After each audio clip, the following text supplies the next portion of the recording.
So welcome back to another in the series here of my built models. If you watched the first video, you would have seen a bit of an intro, but I'm going to throw this intro onto every video so you guys know what you're looking at.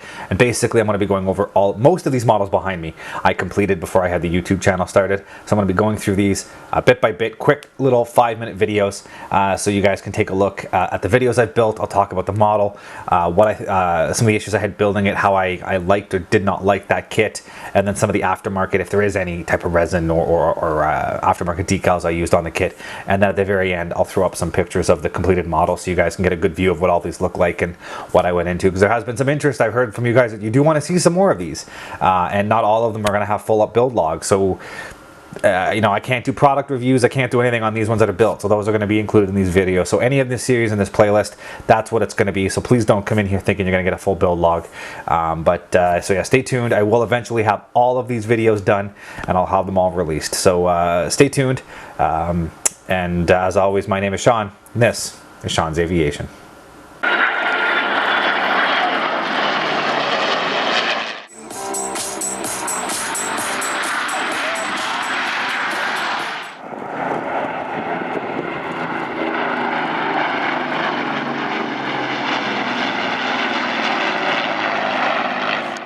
And just before we get into the video, something I should have been doing a lot more up till now, and that is just asking you guys out there, if you enjoy what you're looking at, if you like what I'm doing, go down below, click on the like page, subscribe to my channel, and by all means, please click on that little notification bell. If that way you guys get alerted when I do get more new content up. I usually try to do the What's on My Desk monthly update beginning of the month. And I usually try to get a video or a series of videos released by the 15th, the middle of the month. So whether that's going to be a tips and tricks video, or an aviation history video, or my time-lapse videos of the previous model builds that I've got done, or an air show video, or you know, some of my new product review videos I'll be doing. So I want to try to get something posted by the middle of the month. So please, if you're enjoying this, subscribe, like, and click that notification bell. Let's move on to the video. So back again, another one of my built model series. This is episode 4 of my 5-episode series on my built P-40 models. Again, we're going to look at another one of the AMT kits, and this one is going to be the P-40K. Now the P-40K was an interesting development. And to go into a bit of a backstory on the P-40s, the original P-40s were these short fuselage P-40s. And as they added more horsepower and upgraded engines and the Allison engines and everything, they realized they were running into longitudinal stability issues, and they needed more tail surface. So the K was the first attempt to correct the lateral instability issues they were getting with some of the higher horsepowered engines. And other than, I'll show you in a second the mods that I had to be done, but basically this is a standard AMT kit, and there was a standard tail on it, and you can see the larger tail surface that exists on the K. The standard tail kind of comes down and ends, you know, somewhere just behind the beginning of this horizontal stab, and the K had this lengthened, wider fuselage with this little tiny sort of curve and fillet at the front of the tail. So that's all the added tail. So this kit basically came as an E model, and you had to cut the tail off. I mentioned in the previous 2 videos for AMT how the molds had this modular tail section, so you could put the short or long fuselage tails depending on how the plane needed to be. So the early versions had the short tail, the later versions had the longer tail. This came as a short-tailed E version, but where that seam exists in the mold is a cut line. So for this kit, you got the F tail molded as a separate piece of plastic, and you had to cut across those cut lines that came out of the mold, remove the old half of the rear fuselage and tail, and then glue this fuselage half in place, and that fin fillet overhangs the seam. So the seam is actually right around the back of that yellow line, and everything behind that, as I said, was glued on, and then this fin fillet hung over and finished it off.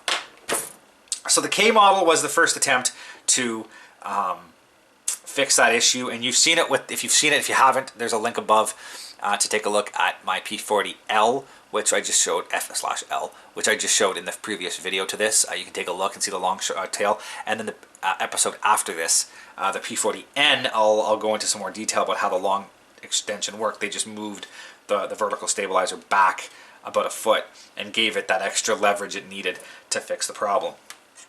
So other than that surgery to attach the tail onto the fuselage, everything else you get is basically out of the box what you see in the P40E model. Cockpit's the same, everything else is all the same. So I finished it off in this aircraft here. And this particular aircraft was flown by the 16th Fighter Squadron in 1943. And it was flown in the, I believe, in the India-Burma theater of operations. Or through into China as they fought the Japanese. You can see it's got the shark teeth reminiscent of the AVG Flying Tigers. It's also got a few different cartoon characters with a reindeer and then a rabbit eating a cat. It doesn't look like it's a Bugs Bunny character. It looks like it's just a generic rabbit character. And on this one I put the bombs. And I had the exact same issue with the center drop tank as I had on the other one, where as I'm trying to get it to glue, for some reason it just doesn't want to sit square, and it rotated a little bit on me, and yeah, went on a little crooked. I just didn't have the patience and the heart to fix it. So you're not really going to notice it when it's sitting on the shelf. You notice it when you look at it like that, but for when it's sitting on my shelf on the wheels, it's, you know, pretty difficult to get under there and see that. So I'm not too worried about it. I'll live with it. I might fix it down the road if I choose. Paint scheme are similar to what you would have seen in the RAF, except it was used with local American colors, sort of a medium green and dark earth. And this particular aircraft does have 5 kills, so the pilot would have been an ace. I also mounted the bombs on the wings as it was used in the fighter bomber capacity for a little while. But standard AMT kit, very happy with it. It's an interesting design. Like I said, the K model is a very different design, so I'm happy to have one of those in the collection. And as you probably can see, I've gone B, E, F, L, K, and then I'll have the next one you'll see. I kind of have a whole history of the P40 family, which is kind of my thing with models. I like to have sort of a historical gamut of the aircraft through its history. So there you go, AMT P-40K.